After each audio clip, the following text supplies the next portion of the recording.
Sin cultura no hay país, porque todo es cultura y porque somos radio. Radio Cultura.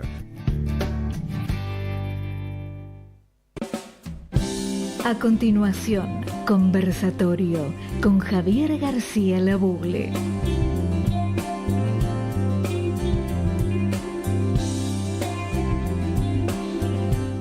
¿Qué tal, amigos y amigas? Muy buenas tardes. Bienvenidos una vez más a Conversatorio, un espacio para conversar, para reflexionar, para disfrutar. Y hoy vamos a disfrutar particularmente porque nos vamos a ir a Francia. Nos vamos a ir a Francia con la música, con nuestro invitado, con el tema que vamos a tocar, porque ayer despedimos a un ícono de la música. Quizás los más jóvenes no la recuerden, pero para nosotros que festejamos el Mundial del 78 en Argentina, siempre recordaremos a François Hardy, que ayer partió a los 80 años después de batallar 20 años contra dos cánceres, en realidad, por lo que estuve analizando. Y nuestro invitado hoy precisamente es Juan Bouchet, a quien ya le doy la bienvenida. ¿Cómo está, Juan? Bienvenido una vez más a Conversatorio. Muy bien, muchas gracias, Javier, muchas gracias por la invitación. Y gracias por haber tomado mi sugerencia de evocar no solo los temas políticos, sino una gran figura como François Hardy, de los cuales muchos de nosotros quizás estuvimos enamorados hace bastante tiempo. Sí, yo ya había perdido las esperanzas, pero después nos gustaría que charlemos un poco y déjenme darle bienvenida a todos los muchachos de esta banda. ¿Qué tal, Mario Terzano? ¿Qué tal, ¿Cómo Javier? estás? ¿Qué decís? Todo bien. Willy Shore, ¿cómo estás? Muy bien, muy buenas tardes a todos. ¿Qué tal, Roberto Azareto? ¿Qué tal? Buenas tardes. Debo confesar que yo antes de ella estuve de Julia Greco. Era mi etapa existencialista. Está bien, está bien. En Saint-Germain-des-Prés. Que vino a la Argentina. Sí. Cuando yo tenía 13, 14 años, y 58, yo estuve en la Argentina, Julia Greco. Bueno, no sigamos para atrás, por favor. Y después Catherine Deneuve. Pues. Bueno, esta dice que vamos, parece que no vamos a hablar de Europa y Francia. Por los cementerios. Vamos a hablar otras cosas de Francia, las más agradables. Bueno, amigos y amigas, vamos a empezar y nos vamos a Francia. ¿Por qué nos vamos a Francia? Porque hubo elecciones muy importantes la semana pasada y interpretar sus resultados, sus implicancias, es un gran tema para conversar, ¿no?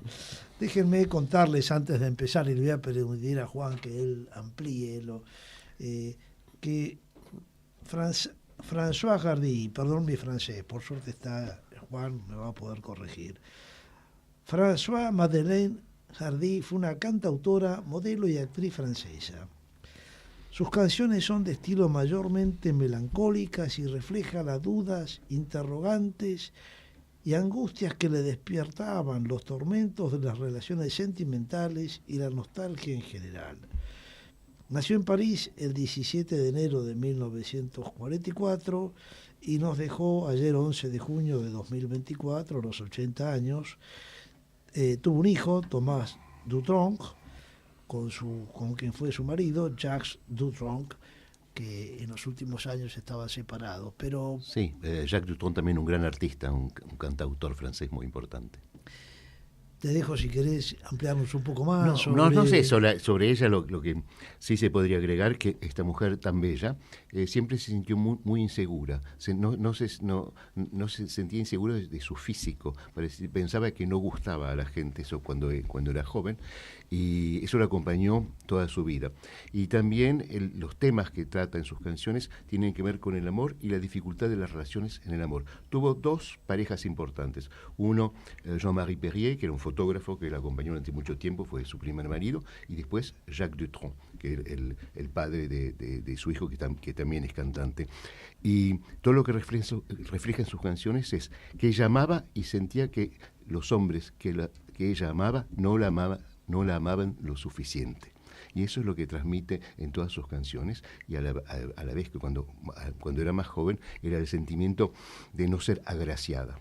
cuando muchos de nosotros la encontramos bellísima, ¿no? Eso es muy interesante porque realmente es una persona que siempre ha sido muy honesta cuando ha contado esas cosas, y fue no solo un ícono francés, fue un ícono mundial. Sí, absolutamente. Cuando fue a Londres, todos querían, Mick Jagger la quería seguir, Bob Dylan le escribió una carta de amor, en fin, estaban todos detrás de Françoise Hardy, y ella no se quería meter ni con los músicos de rock, ni con la droga, era una joven muy sencilla, de origen humilde, abandonada por el padre, que la dejó a la familia, la madre con ella y su hermana, y es por eso que ese problema que tenía con la relación con los hombres viene probablemente de su relación con el padre ausente. Qué interesante, ¿eh? Ahora, fíjense cuántas veces nos pasa que cuando traemos acá la música de alguien y encontramos un artista muy exitoso o exitosa, pero que ha tenido una vida muy difícil. De lo que estuve leyendo, y te agradezco la sugerencia, me parece tan oportuna de irnos, de homenajearla hoy. Salir un poco de la política también, ¿no? Y salir un poco. Ahora vamos a ir. Vamos a volver. Pero de lo que estuve leyendo, ahora que decías que no se sentía agraciada, primero en las letras que estuve viendo y en esas canciones que sugeriste, encontré eso que vos decías, ¿no? Esa cosa que ella no se sentía amada, que cómo veía que en la primera canción que vamos a escuchar después, los muchachos y las muchachas se enamoran, pero de mí no se enamora nadie, ¿no? Y una mujer. Ese fue su primer gran título, Tous les garçons et les filles, que le llevó a la fama. Ella empezó su carrera así, y a los 6 meses se habían vendido 1 millón de placas.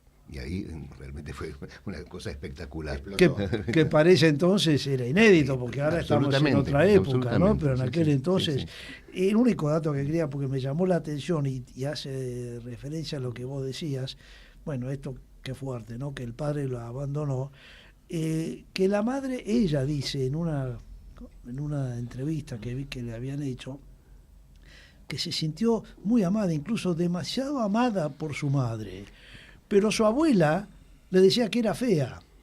Entonces, ¿cómo quedan esas huellas familiares, ¿no es cierto? Una mujer maravillosa, vamos, que todos los que estamos acá, bueno,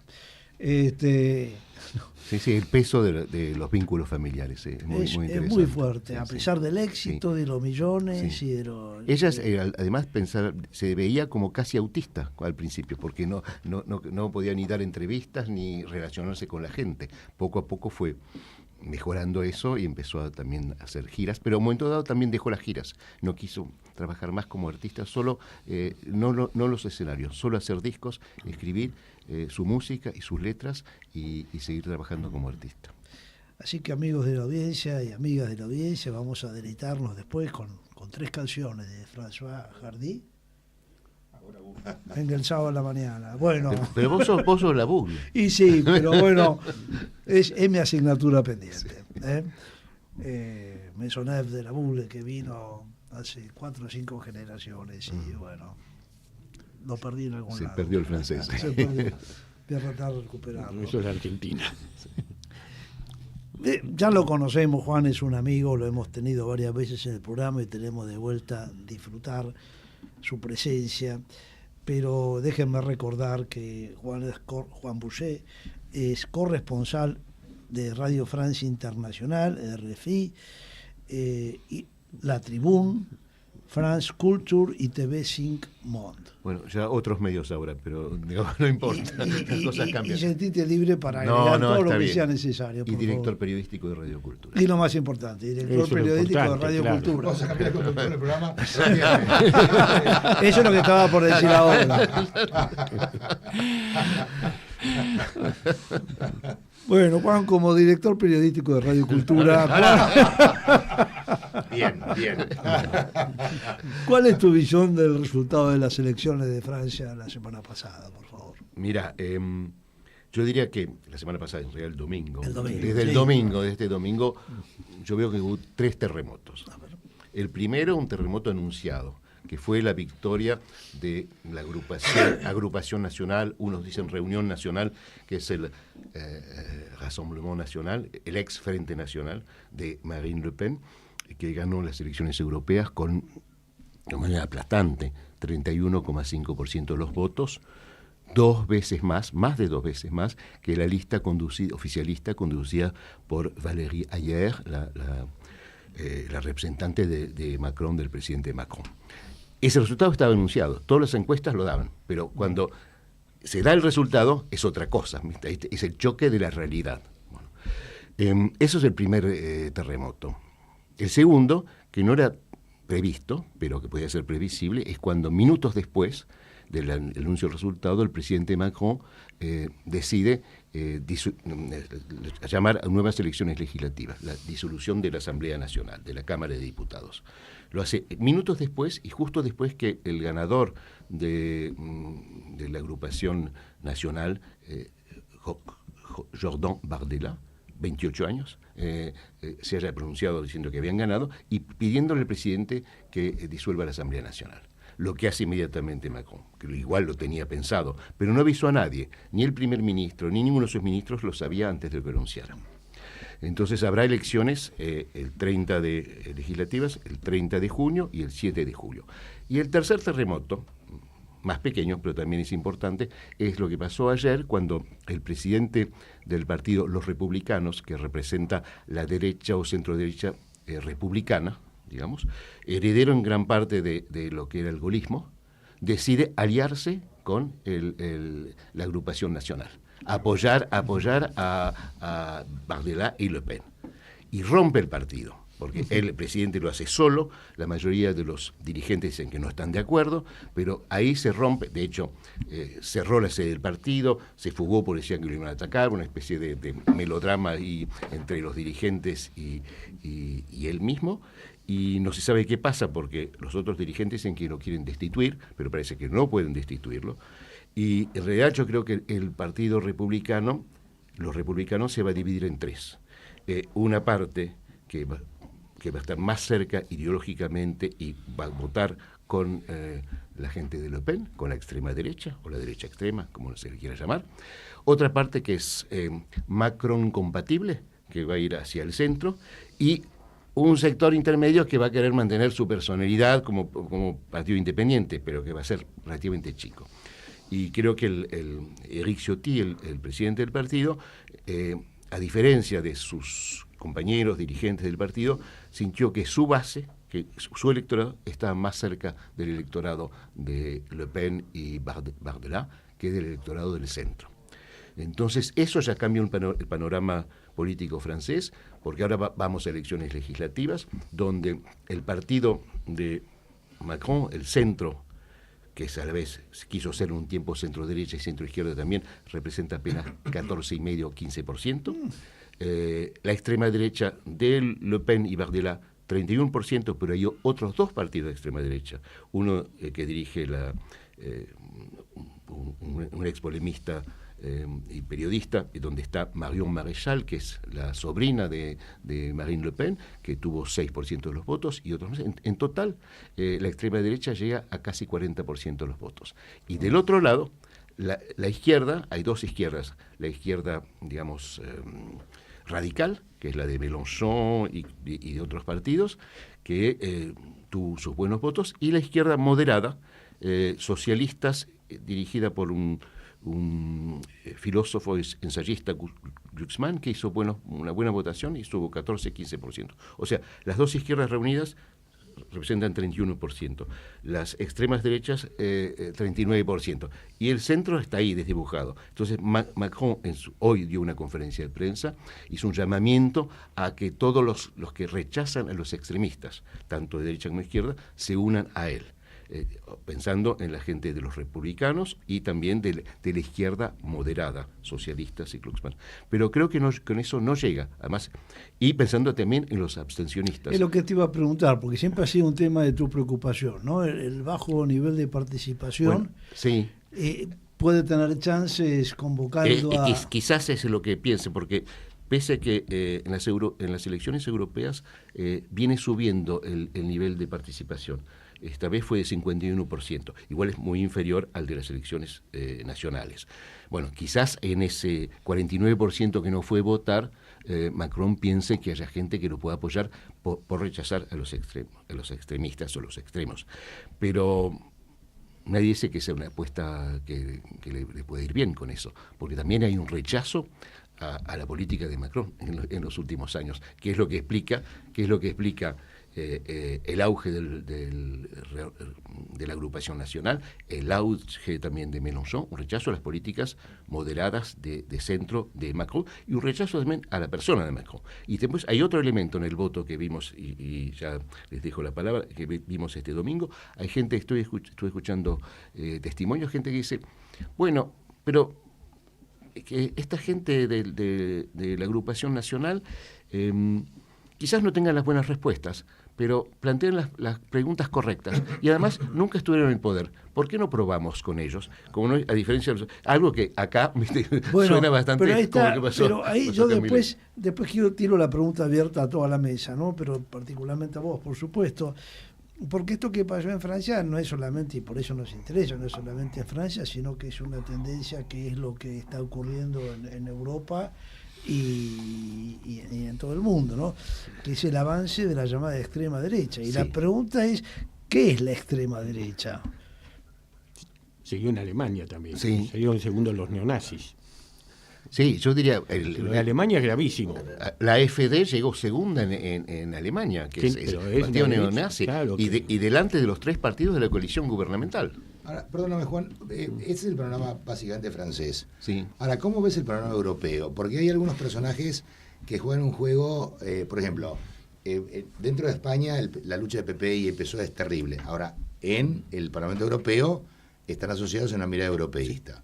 Meloni es una mujer que se ha arrimado a la extrema derecha y parece que ha vuelto hacia un centro, un poco centro. Encima hay mirada europeísta. Claro. Entonces, ¿cómo ves el cuadro general? Es interesante. Creo que en estas elecciones hubo un corrimiento que se venía desde antes hacia la derecha y la extrema derecha, pero no total, menos marcado que en Francia o en Alemania, en otros países. Sigue dominando el Parlamento Europeo ese bloque de centro que agrupa tanto a centro izquierda como centro derecha. De hecho, están juntos socialdemócratas y conservadores y van a dominar la Asamblea. Pero han crecido lo que llamamos extrema derecha, que después se podría discutir si es extrema derecha, que están separados en 3 grupos, de hecho. No se pueden unir, porque hay muchas cosas que están en desacuerdo. Unos son más nacionalistas que otros son conservadores, otros son más liberales, etc. Yo diría que ha crecido en Europa y en el mundo lo que ahora se está llamando, algunos ensayistas llaman el eje NACA, nacionalista capitalista, que está liderado en el mundo por Rusia, China e Irán. Y tiene seguidores en realidad en Europa Occidental, los buenos, ¿no?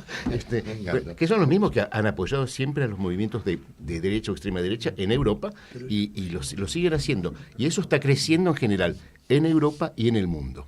Y con distintos matices, ¿no? según los países.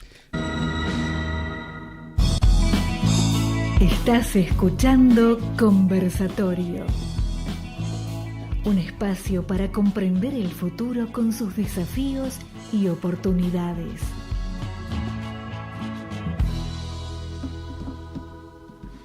Voilà.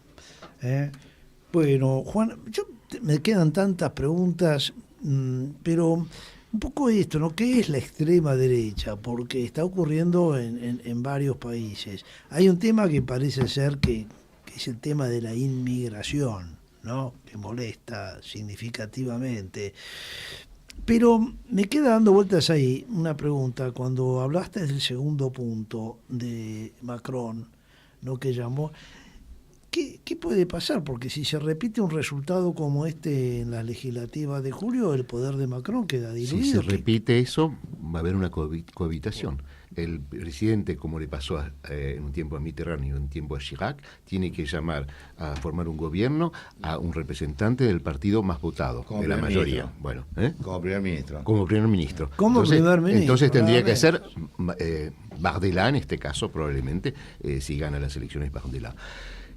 Puede ser también un cálculo, que la idea de algunos es, bueno, los ponemos al gobierno durante 2 años y vemos las macanas que hacen, entonces no ganan las presidenciales dentro de 2 años.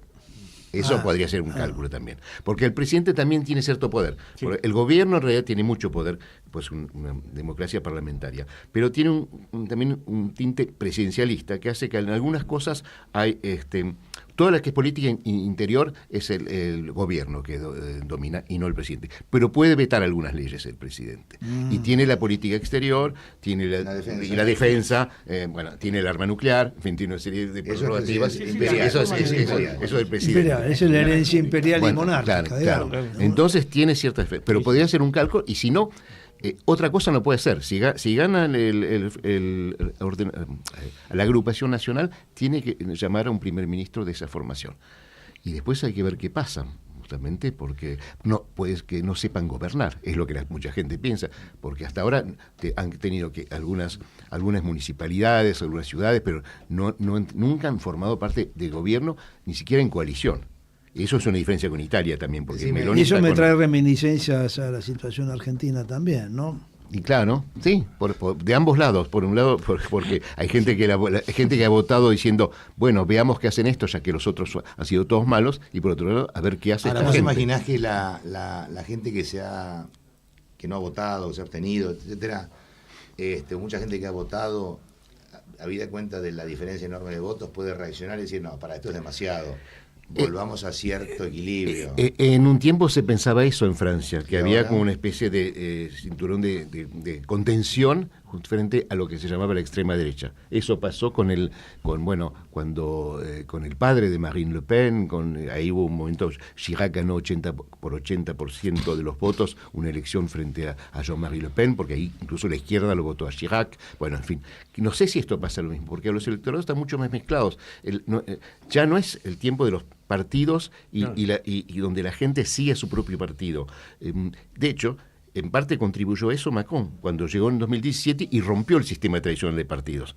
Chau la derecha tradicional, chau la izquierda tradicional, ahora llego yo, soy derecha-izquierda, derecha más izquierda, o izquierda más derecha, o ni izquierda ni derecha. Bueno, ganó dos elecciones así, pero ahora se encuentra con lo que él sembró, y por otro lado él dijo que él iba a parar al Frente Nacional, y en realidad la agrupación nacional está más fuerte que nunca con él en el gobierno. O sea, algo le falló a señor Macron. ¿Pero por qué? O sea, el caso argentino entendemos cómo llegamos a esta situación. En el caso francés. ¿Por qué? Porque desde hace mucho tiempo, por ejemplo, que la izquierda abandonó los sectores populares y que, en cambio, el partido Agrupación Nacional dice preocuparse por las preocupaciones de los sectores populares. El poder adquisitivo, la inmigración, la inseguridad, el trabajo, ese tipo de cosas. Todos esos sectores.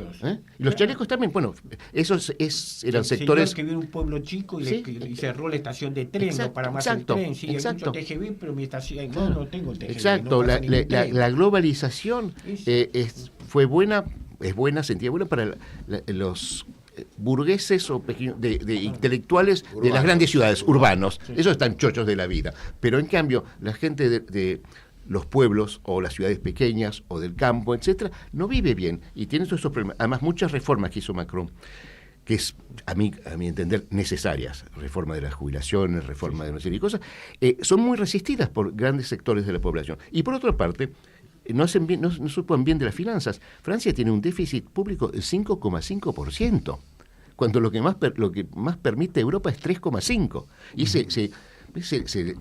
Y tiene una deuda, Francia, enorme en este momento. Sí, supera el PBI. Sí, una deuda pública. 120%. Toda Europa tiene. Pero Francia es el peor alumno, ¿viste? de la clase en este momento. Curioso, yo pensaba que era Italia. Curioso, ese dato es muy importante. Ahora Francia. O sea, son una serie de factores que se han juntado que hacen eso. Y es muy importante la penetración de el Frente, la Agrupación Nacional, como se llama ahora, ha reemplazado tradicionalmente hace 50 años el Partido Comunista, que ocupaba ese terreno. Ahora es la primera minoría. Sí. Juan, una pregunta. Macron últimamente ha avanzado mucho en tener una presencia internacional y convertirse un poco en la voz de Europa respecto a los conflictos internacionales. ¿Cómo ves ese? Que eso es un golpe muy duro para sus ambiciones europeas e internacionales. Cuando después de la salida de Merkel ha tenido él a tomar más protagonismo. Además, últimamente está muy activo el tema Rusia, Ucrania, están en punta con eso, diciendo que es muy importante detener a Rusia y que la gran amenaza hoy es Rusia como lo fue en 39 la Alemania nazi, de alguna manera, para Europa. Y eso mucha gente lo siente así. Pero está muy debilitado. Ahora, cuando internamente no tenés el apoyo de la mayoría en tu país, es difícil poder Ahora, ¿vos crees que él está apuntando en el futuro a ocupar el cargo de von der Leyen? La verdad que no lo creo. No sé, pero puede ser una salida. Podría ser una salida, efectivamente. Es muy joven para irse a su casa. Sí, eso es seguro. Déjame preguntarte para la audiencia, von der Leyen es la presidenta de la Comisión Europea. O sea, digamos que Macron diría, bueno, está bien, me voy de Francia, pero paso a ser el presidente. Eso es un cargo prestigioso, importante, es la cabeza del Ejecutivo Europeo. ¿Podría volver después de un periodo? Sí, después de un periodo, sí. No sé que el tercer periodo. No puede haber dos pero consecutivos. Sí puede, no es como aquí, no como en Estados Unidos. Sí, efectivamente. Ahora, yo quiero volver a este tema. Porque esa es la otra salida. Claro. Y Roberto nos puede ayudar con la historia también. Este avance de la extrema derecha. Yo diría derecha nacionalista y autoritaria, no extrema derecha. O sea, ¿qué es lo que apoya? Xenófoba. Okay. Por ejemplo, por la agrupación nacional es importante. Antes eran antisemitas, ahora no lo son antimusulmanes, porque, Garpa, de alguna manera, mucho más era antimusulmán que antijudío, por eso, ¿entendés? Pero en realidad hay un fondo también antisemita, no digo todos, ni los votantes, pero en la dirección. Racista, xenófobo, nacionalista, autoritario también. Autoritario también, hay un sueño del gran líder ahí de atrás. Bueno, y de ser autoritario en políticas internas, o sea, luchar con inseguridad de una manera, con mano dura, por ejemplo. La inmigración fuera. Me parece que ahí, Juan, tenés una cosa que está ocurriendo en muchos países, de alguna forma en Argentina también, que es el mecanismo fácil de echar la culpa a alguien. Alguien es culpable de todo, de todo. Chivo expiatorio, ¿no? Y entonces, la casta, los africanos, los árabes, los musulmanes. Bueno, y la gente se engancha con esa simpleza. Sí, claro. Sí, ahora, yo creo que también hay, y ahí quería tirar otro tema, acá quedan claros cuáles son las preocupaciones de la gente. Una es la seguridad. Sí. Y el otro, suerte de lo que Borges escribió también en su cuento, ¿no? El ser humano tiende a encerrarse sobre lo que es igual, sobre lo que es parecido, sobre lo que reflejo identitario. Entonces todos estos anti lo que sea, anti musulmanes. Y yo recuerdo hace muchos años haber tenido una discusión con un economista francés acá en Buenos Aires, que él hablaba del milagro europeo y del éxito del mercado común. Y yo le decía, pero ustedes tienen un problema, que se cierran tanto y no dejan entrar nuestros productos primarios, ¿no es cierto?, que si no dejan entrar, y vos que sos economista lo sabés, si los flujos de comercio, los flujos financieros y los flujos humanos tienen que ir de la mano. Si vos cerrás el flujo comercial y no dejás que yo te exporte, y no me dejas, te encerrás en tu quintita y tampoco dejas que fluyan lo financiero, y lo que va a pasar es que la gente va a fluir hacia allá. Te vas a llenar de gente que quiere ir, es lo que está pasando. Y es lo que en Europa, está pasando. seguro. Sí. Pasaron 20 años y ocurrió. Yo agregaría también dos otras cosas. Cuando hablé hace un rato del eje NACA, nacionalista capitalista, dirigido por Rusia, China e Irán, y que va creciendo en Europa, ojo que puede venir otro líder, Trump, si gana en Estados Unidos, porque va también en ese sentido, también, eso es algo que hay que tener en cuenta. Y otra cosa que es Europa, y Francia en particular, está siendo víctima de una cierta orientalización, doblemente, económicamente por China y humanamente por el Islam. Entonces, al doble orientalización que es sentido por una amenaza. ¿Qué población musulmana tiene hoy Francia? ¿Porcentaje de la población? Es difícil porque en Francia están prohibidas este tipo de estadísticas como en Estados Unidos, por no hacer diferencias. Pero debe haber, qué sé yo, un 10 o un 15% de la población que debe ser de origen.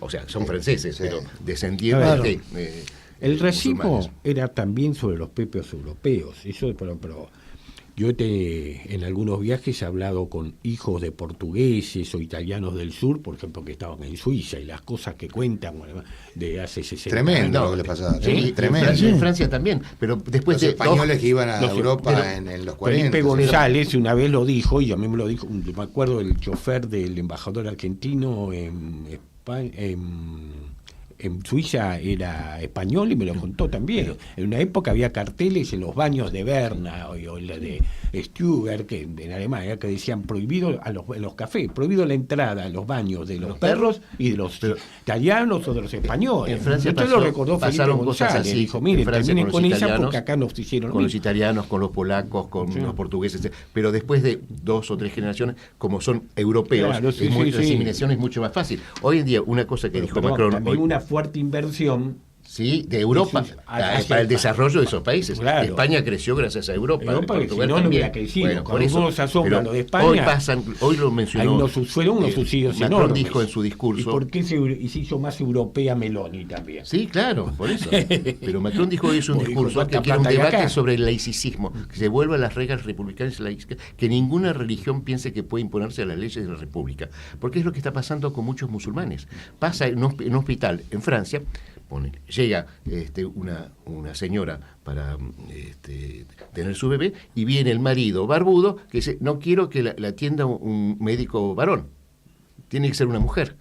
Bueno, eso no tiene ningún sentido, pero por una visión del Islam retrógrada de este señor. Y eso está pasando en las escuelas, en hospitales, en la vía pública, etcétera, y es una amenaza porque mucha gente dice, bueno, no hagamos lío. Entonces, claro. Ahí también hay condiciones de aceptación del inmigrante, ¿no?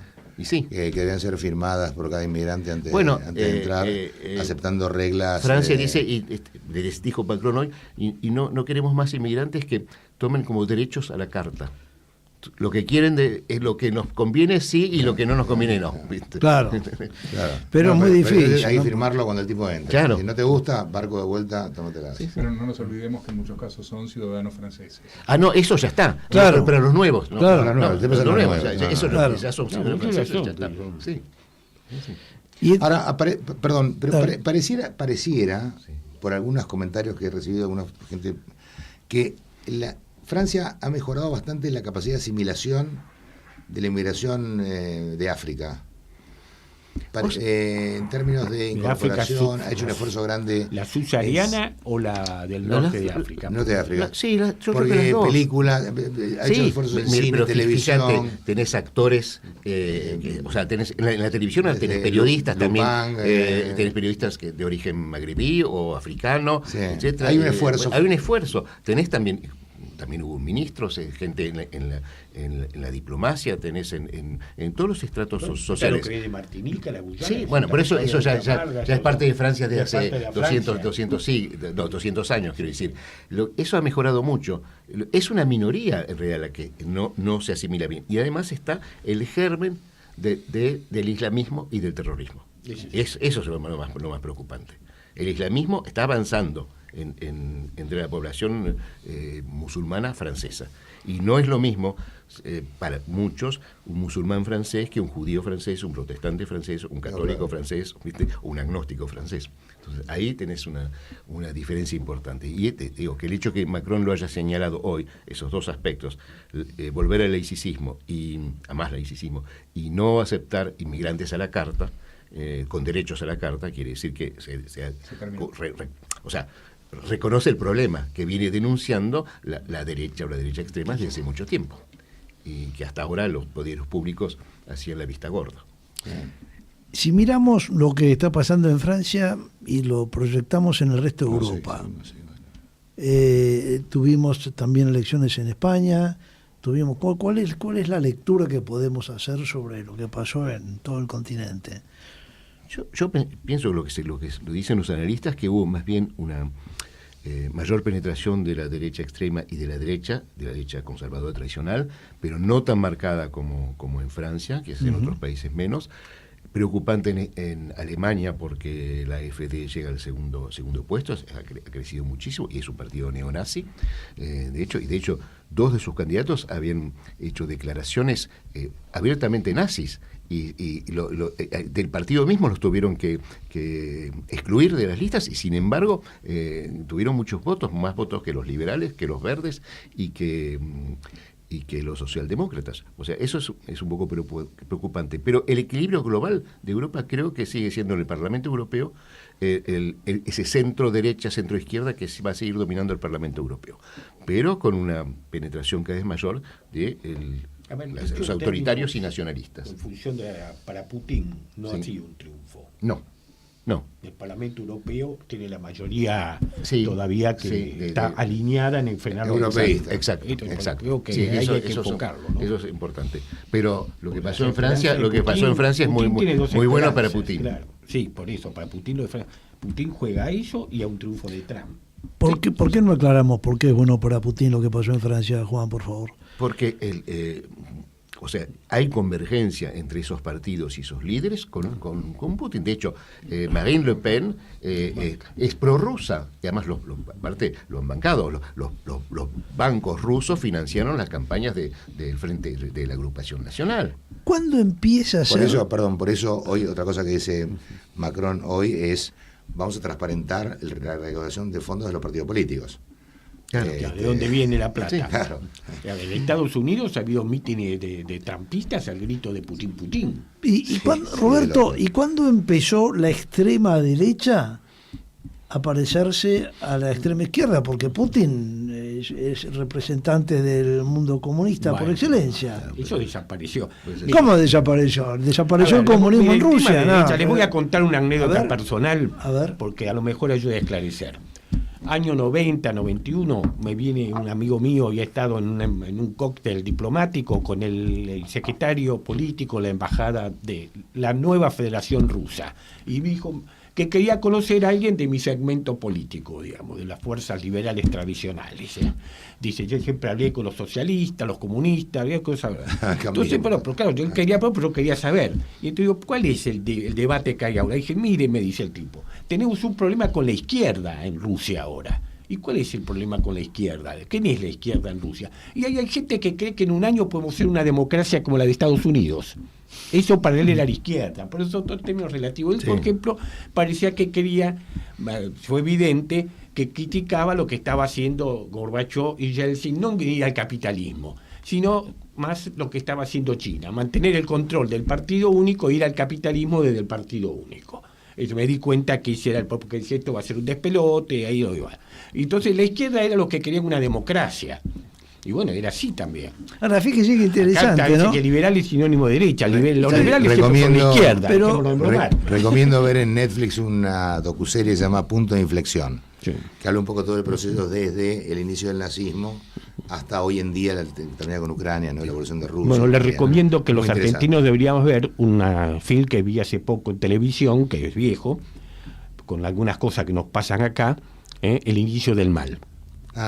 Y los parecidos que se están viendo en la Argentina a lo que fue inicio del proceso, y la gente que dice, no pasa nada, no es un loco, no es un... Pero hay un punto de inflexión. Creo que debería verse mucho más ese film, divulgarse el inicio del mal. Está bien. Lo podemos comentar algún día si querés, lo vemos. Pero hay un punto de inflexión. En los 90 nos entusiasmamos porque venía la globalización de la democracia, de la libertad de comercio, y parecía ser que era el triunfo de la libertad. Y ahora resulta que 30 años después estamos hablando de que estamos del autoritarismo, del nacionalismo, de la cerrazón, de volvemos a vos que sos, vos sos musulmán. En los años hoy 30. Hay 92 países involucrados en conflictos de algún carácter militar. Hay otro fenómeno que hay que tener en cuenta, que es el cambio de estructura socioeconómico, sistemas de producción que estamos teniendo a través de esta revolución tecnológica, digital. Pero que eso ha trastocado los todo. años 30 había un auge del liberalismo y después llegó la guerra, el nazismo, los fascismos surgieron ahí a partir del liberalismo. Por otra parte, lo que une Putin, Rusia, esos países y estos movimientos o partidos digamos, de extremos de derecha o de izquierda en los países europeos, es el iliberalismo, en sentido iliberalismo de la democracia liberal. Están en contra de la democracia liberal. Son iliberales. Son iliberales. Eso es exactamente lo que corresponde. Y además, justo esos movimientos, esos partidos, son más bien prorrusos o por lo menos neutrales en la guerra con Ucrania. Entonces, hay una división muy clara. Agrego otro tema que es interesante, no para desarrollar esta vez. Rusia, China en parte, pero sobre todo Rusia, en parte Irán, han fomentado un montón de golpes de Estado en África negra central, donde han echado a los franceses y a los estadounidenses. Francia y Estados Unidos tenían bases en Níger, ya no las tienen, tuvieron que sacar. Y hay gobiernos militares que son prorrusos en África en este momento, y prochinos de alguna manera también. Y sacan banderas así rusas y carteles con la foto de Putin. Ahora, lo que está pasando ahora. Una pregunta, a ver cómo lo ves esto, porque a mí me parece que junto con este tema de nuevas tendencias y nuevas ideas que andan dando vueltas, nuevas tecnologías, mecanismos de producción diferentes, también tenés un cambio de establishment.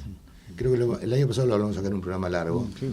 Un cambio de establishment. Vos tenés un nuevo establishment que tiene más que ver con una acumulación de dinero vinculada a las tecnologías nuevas, y tenés gente que defiende el statu quo del pasado. Y están perdiendo, estos están perdiendo. Y en general la gente, cuando tiende a perder, se resiste como gato entre la leña, no quiere perder, y arma lío y qué compañía. Entonces, Rusia a veces está aprovechando muy bien para influir sobre Estados Unidos y sobre Europa estas contradicciones en cada país, en cada región, en cada momento.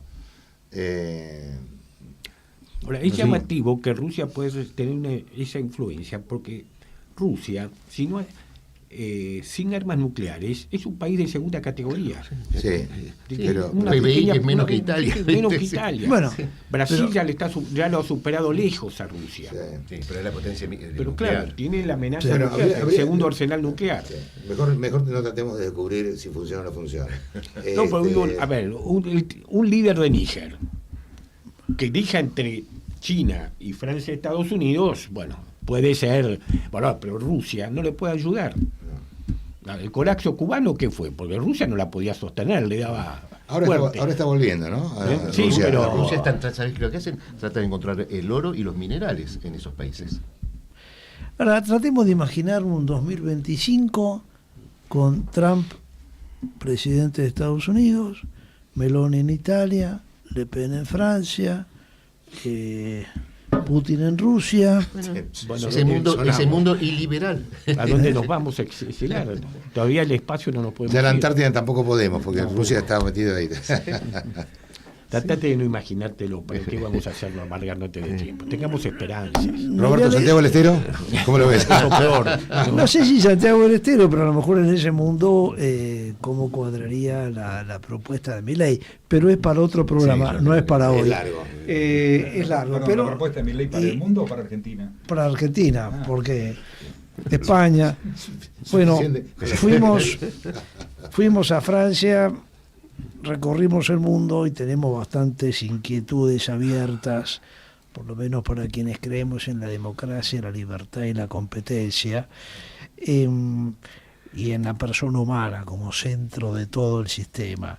Hemos disfrutado una vez más de la presencia de Juan Buchet, a quien le voy a preguntar si quiere tener su última reflexión antes de cerrar el programa, que lo vamos a cerrar disfrutando de una canción de François Hardy. De François Hardy. ¿Qué canción tenemos? ¿La última? Es la más difícil de pronunciar. Partir, sin embargo. Partir en francés es... partir quand même. Partir quand même, claro. Partir sin embargo. Está muy buena, sí. Sí, si está autorizado. Última reflexión. Que puede ser útil para la agrupación nacional si gana las elecciones y Macron llama a un primer ministro de esta agrupación.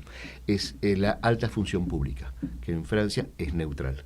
Y ya están hablando los altos funcionarios, qué pasa con este gobierno, que quizás no nos guste, tienen que seguir cumpliendo con lo que están haciendo. Y todos los ministerios en Francia son altos funcionarios, llegan los políticos únicamente con sus asesores y lo demás no cambia, sean socialistas, conservadores, para abajo todos en línea. Y hay discusiones ya entre entre esos altos funcionarios. Bueno, nosotros somos profesionales y representamos el Estado, la continuidad del Estado francés.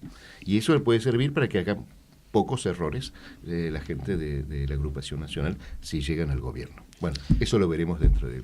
Bueno, muchas gracias, Juan. Espero que hayan disfrutado de esta conversación que nos ha sacado, que nos hace pensar y reflexionar mucho.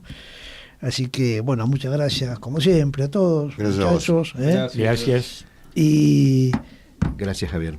me despido diciendo a ustedes, miembros de la audiencia, por supuesto, pero déjenme que estoy emocionado de decir François, merci beaucoup.